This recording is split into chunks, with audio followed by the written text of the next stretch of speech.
बच्चों, आज की ऑनलाइन क्लास में आप सभी का हार्दिक स्वागत है। तो अभी हम लोग सबसे पहले बच्चों सरस्वती वंदना करेंगे, है ना? मैं करूंगी, उसके बाद आप सभी मेरे साथ गाएंगे। तो अभी मैं स्क्रीन शेयर कर रही हूँ, आप लोग कंफर्म करेंगे कि आप देख पा रहे हैं या नहीं।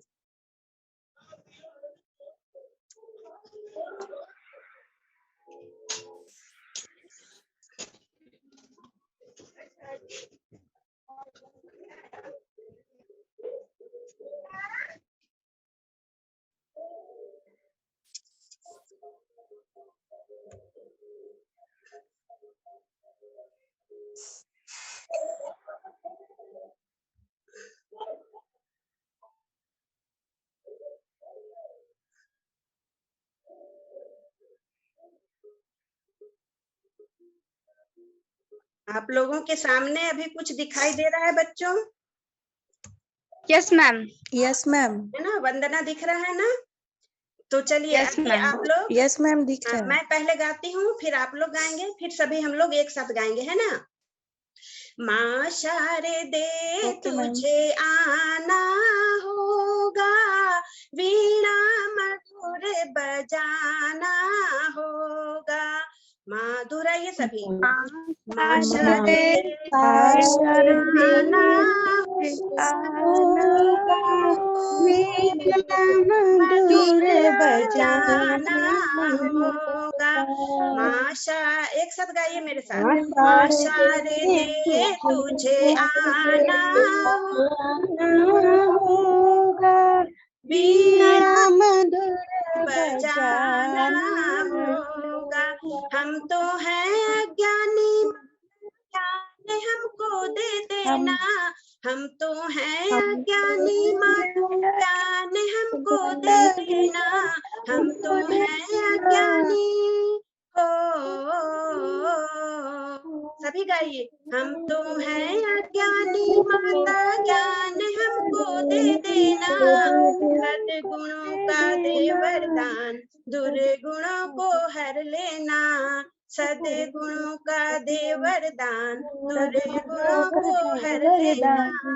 अज्ञानता को मिटाना होगा, वीणा मधुर बजाना होगा। माँ शारदे तुझे आना होगा, वीणा मधुर बजाना होगा। चलिए, सभी को धन्यवाद। अभी बच्चों हम लोग, जैसा कि हम लोग अभी संस्कृत व्याकरण पढ़ रहे हैं, तो आज बच्चों हम लोग पढ़ेंगे कारक चिन्ह और शब्दों के रूप।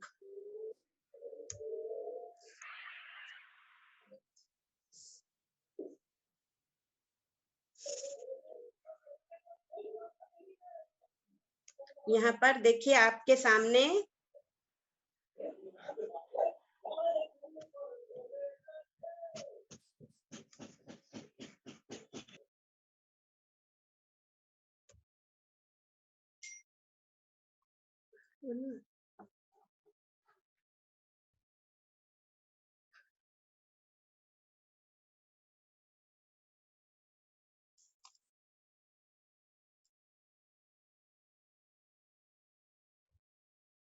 देखिए कुछ आया आपके सामने? Yes ma'am. हाँ, क्या है बताइए?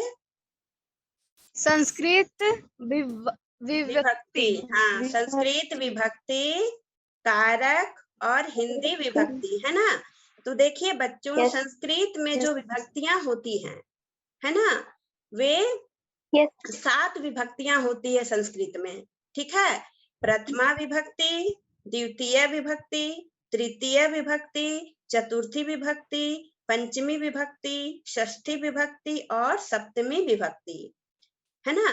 तो ये 7 विभक्तियां संस्कृत में होती है और प्रत्येक विभक्तियों का बच्चों एक चिन्ह होता है, जिसे कि हम लोग कारक चिन्ह कहते हैं। तो प्रथमा विभक्ति जो होता है बच्चों, वो कर्ता कारक में होता है ना। कारक जो है 6 कारक होते हैं, कर्ता, कर्म, करण, संप्रदान, अपादान और अधिकरण। यहाँ पर आप देख रहे होंगे कि संबंध और संबोधन भी कारक के नीचे लिखा हुआ है, लेकिन बच्चों हम सभी जानते हैं कि कारक उसे ही कहते हैं जिनका क्रिया के साथ सीधा संबंध होता है, लेकिन संबंध और संबोधन का क्रिया के साथ कोई संबंध नहीं है, इसीलिए इसे हम लोग कारक की श्रेणी में नहीं रखते हैं। तो कारक कौन कौन से हो गए? कर्ता कारक, कर्म कारक, करण कारक, संप्रदान कारक, अपादान कारक और अधिकरण कारक। ये बात समझ में आई आप लोगों को? अब Yes, यहाँ पर ma'am. आप Yes, ध्यान ma'am. देंगे कि हर कारक का एक एक चिन्ह होता है ना, जिसको कि हिंदी विभक्ति कहते हैं। तो जैसे कि कर्ता कारक का चिन्ह होता है ने, और उसमें लगती है प्रथमा विभक्ति। आप यहाँ ध्यान से समझेंगे, प्रथमा विभक्ति में कर्ता कारक होता है और उसका चिन्ह होता है ने। कर्म कारक में द्वितीय विभक्ति लगती है और उसका चिन्ह होता है को। करण कारक में तृतीय विभक्ति लगती है और उसका चिन्ह होता है से या द्वारा। संप्रदान कारक में चतुर्थी विभक्ति लगती है और उसका चिन्ह होता है को या के लिए। अपादान कारक में पंचमी विभक्ति लगती है और उसका चिन्ह होता है से। संबंध में बच्चों षष्ठी विभक्ति लगती है और उसका चिन्ह होता है का, के, की, रा, रे, री। अधिकरण में सप्तमी विभक्ति लगती है और उसका चिन्ह होता है में, पर, है ना। और संबोधन में बच्चों प्रथमा विभक्ति ही लगती है, उसका चिन्ह होता है हे, अरे, जी, अहो आदि। तो ये कारक का चिन्ह जो है बच्चों वो कहाँ पर प्रयोग होगा? आप लोग सोच रहे होंगे कि इसे हम लोग याद क्यों करें, इसका उपयोग कहाँ पर होता है। तो चलिए आगे हम लोग देखते हैं कि इसका उपयोग कहाँ पर होगा। जैसे कि बच्चों यहाँ पर आप देख रहे हैं लिखा हुआ है आकारांत पुल्लिंग शब्द, आप देख पा रहे हैं? Yes, ma'am. हाँ, तो यहाँ पर लिखा Yes, हुआ है ma'am. बालका, है ना, बालका शब्द, यानी कि अगर हम हिंदी में पढ़ें तो बोलेंगे बालक शब्द। तो जो बच्चों संस्कृत में हम लोग शब्द रूप याद करते हैं, है ना, 7 विभक्तियों में और 3 वचनों में जो हम लोग किसी भी शब्द का रूप याद करते हैं तो उसके 21 रूप बनते हैं। आप यहाँ पर देख लीजिए, प्रथमा से लेकर सप्तमी तक। संबोधन को हम गिनती नहीं करेंगे क्योंकि संबोधन में प्रथमा विभक्ति ही लगती है। तो प्रथमा से लेकर सप्तमी तक 7 विभक्तियां हुई और 7 विभक्तियों के रूप एक वचन, द्विवचन और बहुवचन में 3-3 रूप बनते हैं, यानी कि तीनों वचनों में 3-3 रूप बनते हैं। तो कुल मिलाकर कितने हो गए? 7 या 21 हो गए ना। अब प्रथमा से लेकर यानी बालकहा से लेकर यहाँ तक Yes, अगर ma'am. गिनेंगे बालकेशु तक तो 21 रूप आपको मिलेंगे। तो शब्द रूप बच्चों हम 21 रूप जो याद करते हैं वह क्यों करते हैं, क्या कारण है याद करने का, उसका क्या अर्थ है, इसी के अर्थों को समझने के लिए, यानी कि किसी भी शब्द के जो 21 रूप बनते हैं 7 विभक्तियों और 3 वचनों में, तो उसके क्या क्या अर्थ होते हैं, इसी के अर्थ को समझने के लिए बच्चों ये कारक का चिन्ह याद रखना हमें बहुत ही जरूरी है। ये हम लोगों को याद रहेगा तो शब्द रूप के जो 21 रूप बनते हैं किसी भी शब्दों के, उसको हम लोग आसानी से समझ पाएंगे। तो आप लोगों को याद कैसे करना है ये तो आप समझ गए, प्रथमा, द्वितीय, तृतीय, इसको तो याद करने में दिक्कत नहीं है, No. नहीं है ना, गिनती के समान है, इसको याद करने में दिक्कत नहीं है ना, 7 तक लिखने में, सप्तमी Yes, तक। ma'am. तो आपको याद करना है कर्ता ने कर्म को, करण से द्वारा, संप्रदान को के लिए, अपादान से, संबंध का के की, रा रे री, अधिकरण में पै पर, संबोधन हे, अरे, जी, अहो, ये आपको याद करना है। यहाँ पर आप ध्यान देंगे कि करण कारक में भी से लिखा हुआ है और अपादान में भी से लिखा हुआ है ना, दोनों जगह। तो अब आप यस सोच मैम। रहे होंगे कि दोनों जगह से क्यों लिखा हुआ है, इसका क्या अंतर है। तो यहाँ पर आप ध्यान दें, जब करण कारक में से होता है तो जैसे कि हम लोग बोलते हैं कि मैं कलम से लिखती हूँ, मैं चाकू से फल काटता हूँ, मैं कुदाल से मिट्टी कोड़ता हूँ, तो इस तरह के जो ये कारक होते हैं तो वो करण कारक होता है और उसमें से या द्वारा होता है, यानी कि कलम से लिखती हूँ यानी कि कलम के द्वारा लिखती हूँ, होता है ना। तो वहां पर बच्चों तृतीय विभक्ति लगती है करण कारक में। लेकिन जो आपादान कारक है यहाँ पर बिछड़ने का भाव उत्पन्न होता है, अलग होने का भाव उत्पन्न होता है। जैसे कि मैं कहूं कि हम लोग विद्यालय से घर जाते हैं, ऐसा हम लोग बोलते हैं, तो वहां पर भी से आ रहा है ना, विद्यालय से, तो हम लोग विद्यालय से अलग हो रहे हैं। अगर हम लोग बोले कि हम लोग घर से विद्यालय जाते हैं तो घर से हम लोग अलग हो रहे हैं, हो रहे हैं ना। फिर अगर मैं कहूं कि वृक्ष से पत्ते गिरते हैं तो पत्ते कहाँ से अलग हो रहे हैं, वृक्ष से। तो यहाँ पर बच्चों अपादान कारक होता है, जहां पर अलग होने का भाव होता है वहां पर अपादान कारक होता है और उसमें पंचमी विभक्ति लगती है। ठीक है, ये बात समझ में आ रही है। यस हाँ, मैम। करण कारक में यस। जहाँ अलग होने का भाव नहीं है, जैसे कि मैं कलम से लिखती हूँ तो कलम को मैंने हाथ से पकड़ा हुआ है, चाकू से फल काटती हूँ तो चाकू को भी हाथ से पकड़ा हुआ है, उसमें कहीं अलग होने का भाव नहीं है। लेकिन वृक्ष से पत्ते गिरते हैं तो वहां पर अलग होने का भाव है, तो जहां अलग होने का भाव है वहां जब से लगाना है तो उसमें पंचमी विभक्ति होगी, और जहां अलग होने का भाव नहीं है वहां करण कारक होता है और वहां तृतीय विभक्ति लगती है। यही अंतर है दोनों में। अब देखिए कि हम लोग शब्द रूपों में इसका प्रयोग कैसे करेंगे। यहाँ पर पहले देखिए लिखा हुआ है प्रथमा विभक्ति एक वचन में लिखा हुआ है बालकः। तो ये बालकः का अर्थ क्या हुआ, इसका अर्थ हुआ बच्चों एक बालक ने, एक बालक या एक बालक ने, ठीक है।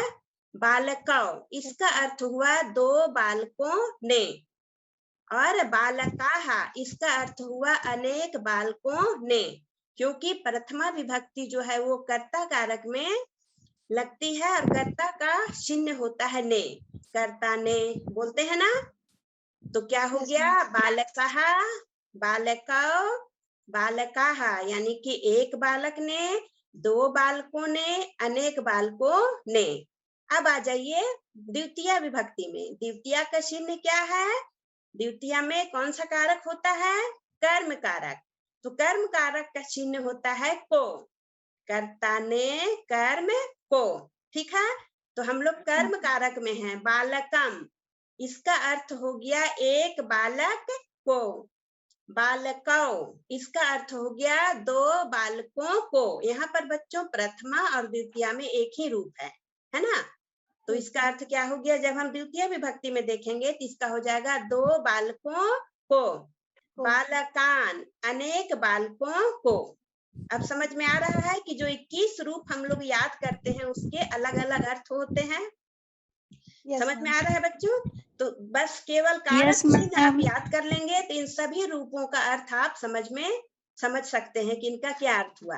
अब देखिए तृतीय विभक्ति में लिखा हुआ है बालकेन एक वचन में, तो इसका अर्थ क्या हुआ, तो तृतीया में क्या होता है, करण कारक होता है ना, करण का चिन्ह क्या है, से या द्वारा, है ना। तो बालकेन का अर्थ हो गया एक बालक से या एक बालक के द्वारा, ठीक है। अब यहाँ ये बालकाभ्याम है ना, बालकाभ्याम का अर्थ हो गया दो बालकों से या दो बालकों के द्वारा। बालकैहि इसका अर्थ हुआ अनेक बालकों से या अनेक बालकों के द्वारा, ठीक है, क्योंकि करण का चिन्ह होता है से या द्वारा और करण कारक में तृतीय विभक्ति होती है। क्लियर। उसके बाद क्या आता है, आपादान चतुर्थी में। आपादान का चिन्ह क्या है, के लिए, है ना। तो बालकाय इसका अर्थ हो गया एक बालक के लिए, है ना। बालकाय का अर्थ क्या हुआ, एक बालक के लिए। बालकाभ्याम, दो बालकों के लिए। बालकेभ्यः, अनेक बालकों के लिए। पंचमी में आ जाइए। पंचमी का चिन्ह था अपादान, है ना। अपादान में क्या हो गया, अपादान का चिन्ह है से, जहां अलग होने का भाव होता है। तो बालकात, तो यहाँ पर हो गया एक बालक से। बालकाभ्याम, दो बालकों से। बालकेभ्यः, अनेक बालकों से। यहाँ पर भी चतुर्थी और पंचमी का एक ही रूप है। अब आ जाइए षष्ठी में। षष्ठी में संबंध होता है और संबंध का चिन्ह है का, के, की, रा, रे, री।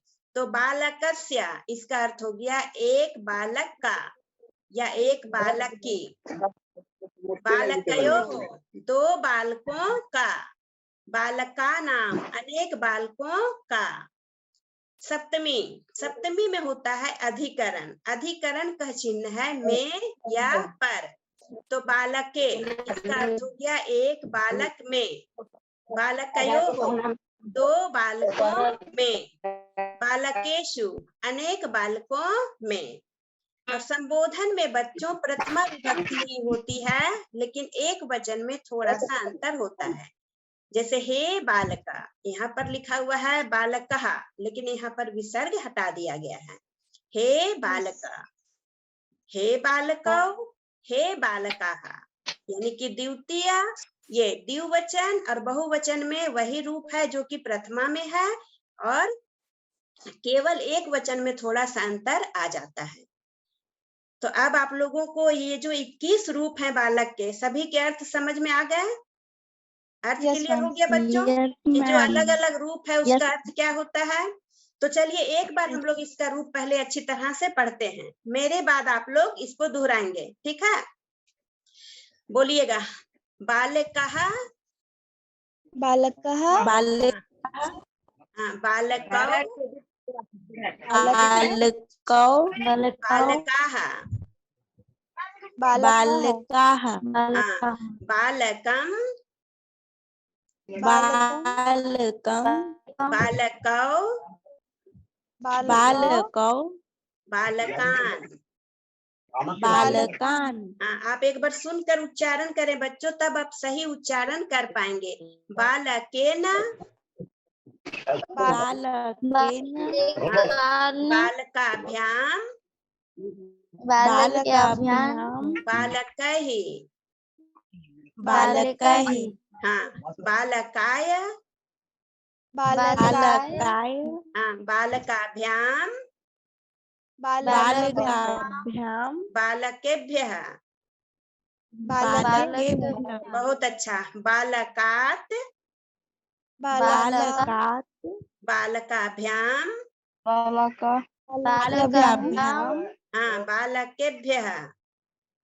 बालकेभ्यः, बहुत अच्छा। बालकस्य, बालकस्य, हाँ, बालकयोः, बालकयोः, बालकानां। बालकानां, बहुत अच्छा। बालके, बालके, हाँ, बालकयोः, बालकयोः, बालकेषु।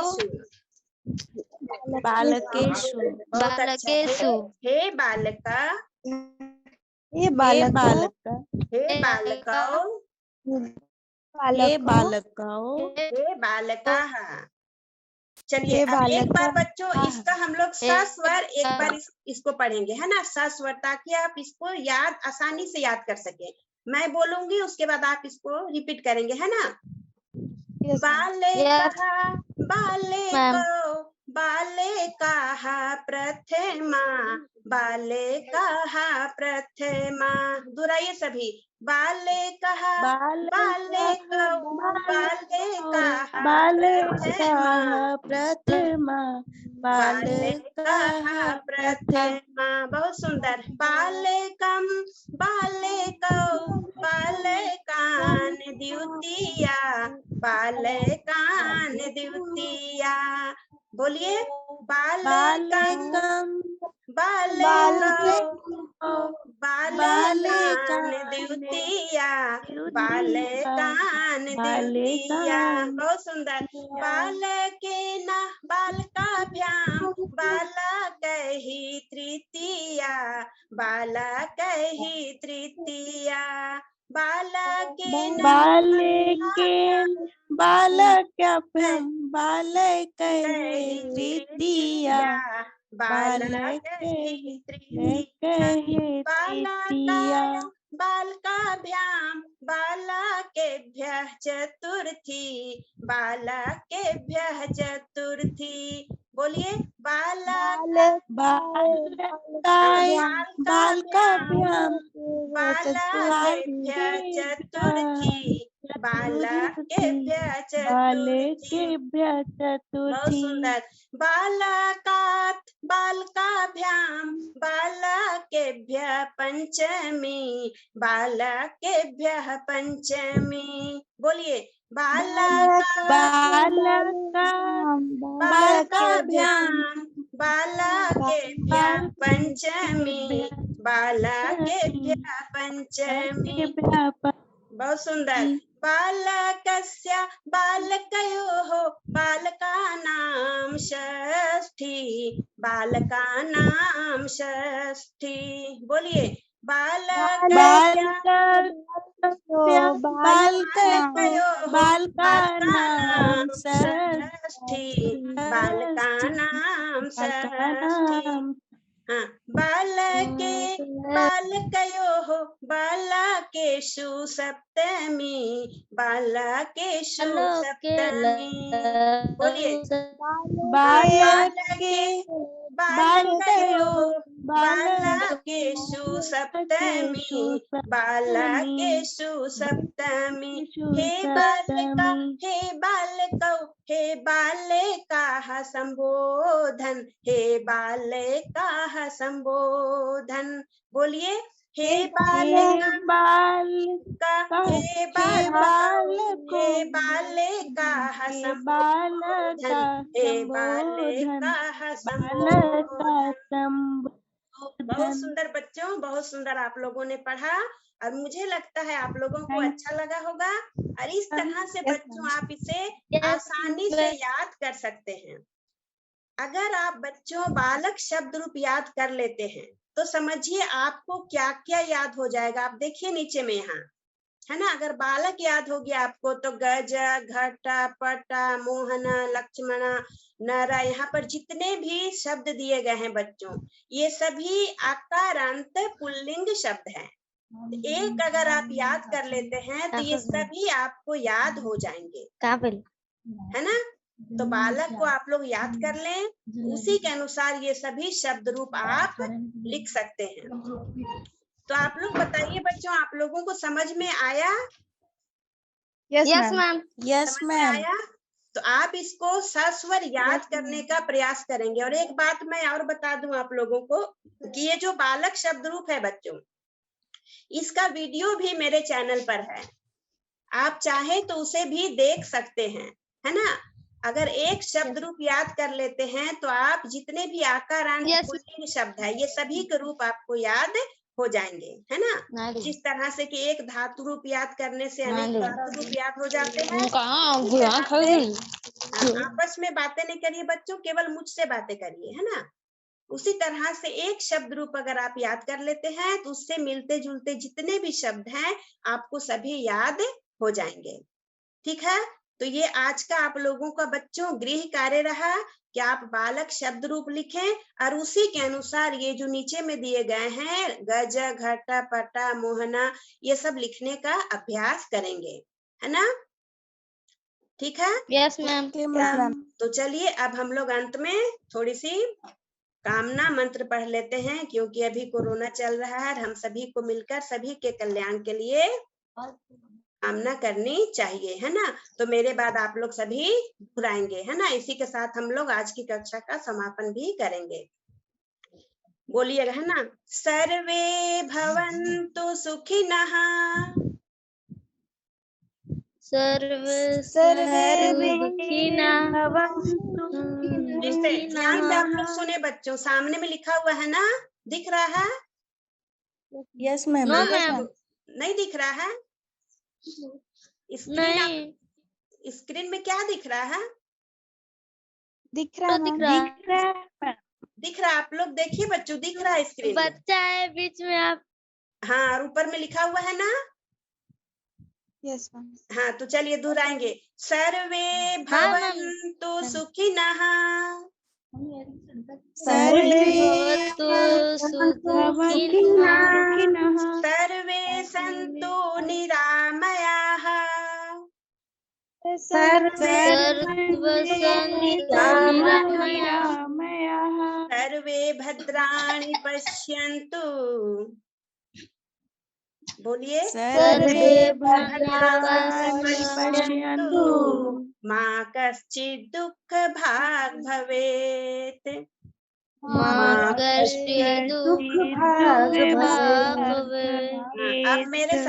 अब मेरे साथ सब एक साथ करेंगे। बोलिए, सर्वे भवन्तु सुखिनः, सर्वे सन्तु निरामयाः, सर्वे भद्राणि पश्यन्तु, मा कश्चित् दुःख भाग् भवेत्। बहुत सुंदर। इसका अर्थ भी आप लोग समझ गए होंगे कि सभी सुखी, यस मैम, सभी रोग मुक्त रहें, सभी कल्याण को देखें और कोई भी दुख का भागी ना बने। तो बच्चों, हम सभी को यह कामना प्रतिदिन करनी चाहिए कि सभी का कल्याण हो। हे ईश्वर, सभी को सुखी रखें, कोई भी दुखी ना हो।